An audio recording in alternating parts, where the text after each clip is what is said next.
Hey there, comic book fans. I'm back from the comic shop, and it was a big week at the comic shop for me. I got 10 comics and a hardcover. So a lot of stuff to show you, but we'll start with our top of the printer comics. We've got Hulk number 152, Herb Trimpe and John Severin. A Marvel 10th anniversary cover, hence it's in the box design. We've got Leave It to Chance, issue 12. A Paul Smith series, so he did that cover.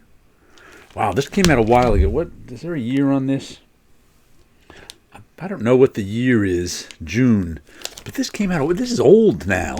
I remember when it used to be new. That was new Paul Smith at some time. These two on top of my printer all week, so I can look at them. Now I'll put them away and pick up a couple new ones out of the collection to put on top. Let's see, what did we get? 9 of these were from my pull list. One I pulled off the shelf. We've got Usagi U Jimbo, Ice and Snow, part 5 of 5, also known as issue 274. The story actually ended last issue. We've got an epilogue this issue. We got a lot of logos up there. 40 Years, Dogo Publishing, Usagi U Jimbo, Dark Horse. All right. Always good. I've been buying Usagi U Jimbo for it's been 40 years. I don't know if I was there. I probably wasn't there the first couple of years when it was in Albedo, right? I started with Usagi U Jimbo number 1, whenever that came out. I forget what year. There's a cover gallery on the back too. So you can get a few Usagi U Jimbo covers. What else do we have here? Sire, issue number 4 of 5, I think this is.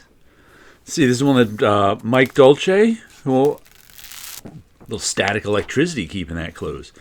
Written by Mike Dolce and Mariano Nicieza. Oh, this is the one that's a crossover in the Battle of the Independents.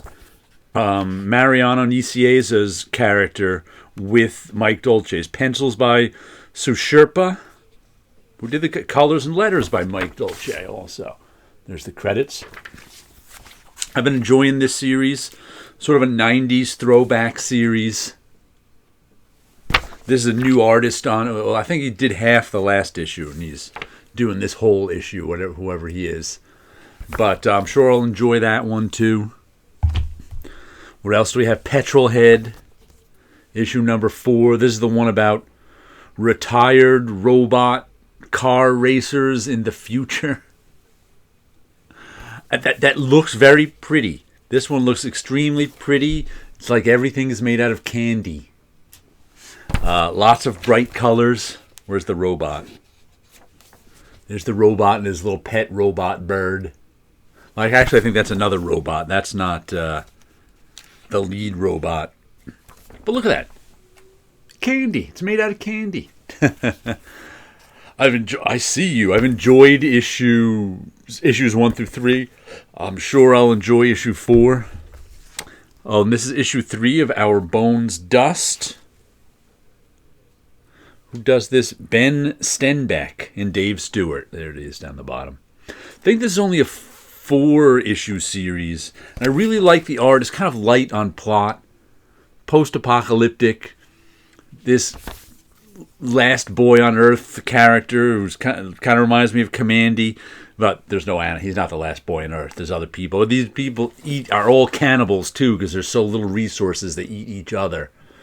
And then there's some alien watching them all, trying to tag them so he can keep track of them. And then there's this giant monster that's a leftover defense monster from some corporation who is attacking the alien. So there's things going on, but there's not really a plot. It's just kind of these people living in this post-apocalyptic world, but enjoyable. Like the storytelling, like the art. And there we go, the Ministry of Compliance. Finally, a halfway interesting cover on the Ministry of Compliance, which is a story of these. They're different gangs, I guess they are. And it turns out like the Illuminati, who's I guess behind or trying to be behind everything on Earth, are really aliens from space. But then things go wrong and secret groups of humans that found out about them and are trying to sabotage them, and they're trying to get off this dumb planet now. But I think it ends with them conquering their plans end after they take over everything behind the scenes. Ends with them conquering the planet, but they look just like people. So it's been, who's doing this one? Writer Jeff Ridley, artist Stefano Raphael, colorist Brad Anderson. I've been liking it. It's sort of I guess you'd call it like a spy story, behind the scenes machination spy story, with lots of people dying too in the various factions as they fight between one another. Then let's see, Matt Lesniewski's Faceless in the Family. I think this is the last issue, issue 4. I'm not sure if there's hardcover collection on sale July, so it must be the last issue. And this one's been just Matt Lesniewski weirdness.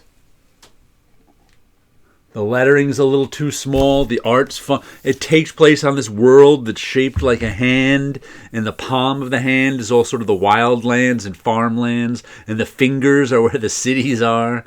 And they guard up the fingers so you can't just go there, and these people are trying to get into the city so they can. And it's got this very weird art. And this one woman there's like a crew of like 4 of them who have met and are trying to go up the hand to the cities. And one of the crew, this woman, is being hunted by her family who is a cult. She's trying to escape the cult. Well, there's a nice little. And it's got this weird, long, stretched out, sinewy art at times. So it's a lot of fun enjoying that one. I don't remember why I pulled this one. Dracula, A.M. After Man. Oh, I think it's a story of vampires after all the humans are dead. Oh, maybe I liked the art. Because like this I got on I put the first issue on my pull list. It's by writer is Constantine Paradias. The artist is Gerardo Gambone. Colorist is Giovanni Caputo. And the letterer is Rob Jones. I must have I'm like I said, I must have clicked on the link and looked at the art and said, "Oh, that's not so bad. I'll give that a read." So I put the first issue on my pull list. Dracula, the world as we know it is dead, and it will take someone undead to set it all right. There we go. Coming this spring. American Mythology Productions. I'll give it a read, see how it is. If I like it, I'll get more issues. If not, oh well. Oh, this one's nearly impossible to read the logo on. The Deviant. Can you see it there? We get it just in the right light. We can see the Deviant. This is the one that's a murder story. And it's a Christmas noir murder story about this young writer who's young gay writer who's trying to write a comic book about this serial killer who's been in jail for 30 years or something, who's also gay. Now it turns out that maybe, here's the serial killer, maybe he didn't really do it. He was railroaded because of his sexual orientation. And now we got a copycat killer too, like, I don't know, 30 years later or whatever it is. And the copycat killer is kind of linking the comic book writer to these new murders somehow. He left his business card or something. He left the comic book writer's business card at one of the murder scenes or something. So I think the cops want to talk to the writer now. I don't know if they have quite yet. But I guess murder, mystery, police, procedural, noir, Christmas story. Oh, this is a one-shot. Creep Show, Joe Hill's Wolverton Station. I've just been enjoying these Creep Show series. There's a one-shot of Joe Hill stories. The writer of Lock and Key and various other things. Horror writer. So, who did the artwork on this? These usually have 2 stories in them. Wolverton, I guess this is one big story. Joe Hill and Jason Chiaramella are the writers. Michael Walsh is the artist, and Pat Brousseau is the letterer. Oh, Michael Walsh, he's the one from Silver Key. What was that one he did all the art on? I like his work, though. Oh, what was that series? How come I can't remember the name of it? Silver. Oh, well. But yeah, nice artwork. I'm sure it'll be good. I've enjoyed it. There's usually 2 stories each issue of Creepshow. And I'm enjoying it. And here's what I picked up off the shelf. Penthouse Comics is back. There's no more Penthouse. Once we get Penthouse Comics again. In our society, the women who break down barriers are the ones who ignore limits. Arnold Schwarzenegger. Don't know. There was multiple covers of this. How much was this? I was gonna pre-order this, but forgot. $10 for this, magazine size, 64 pages maybe. Looks like some European comics in here.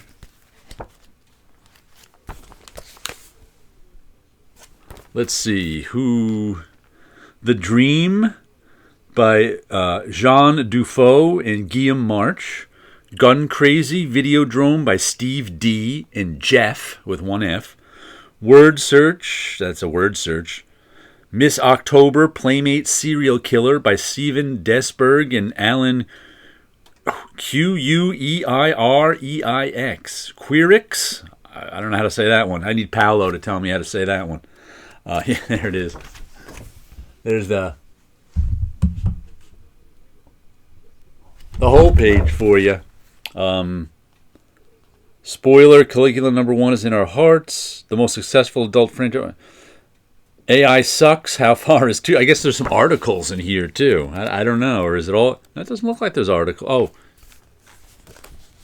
There is some articles in the back. Here's a list of some of the most expensive adult films ever made. Oh, I guess there's AI nudity in the back, too. I think that's what it is. No, Grease and Glam. It's regular photography. So I guess you get some photography with it. But, pick that up to give it a look. And then the hardcover is Times Squared Omnibus by Howard Chaykin. I know this was kickstarted or crowdfunded recently, but I was happy. Image is publishing this one. I was happy to see it offered through Diamond or wherever too, because if you were to buy this through crowdfunding, you have to pay shipping, so it makes it way more expensive. And I've never read Chaykin's Times Squared.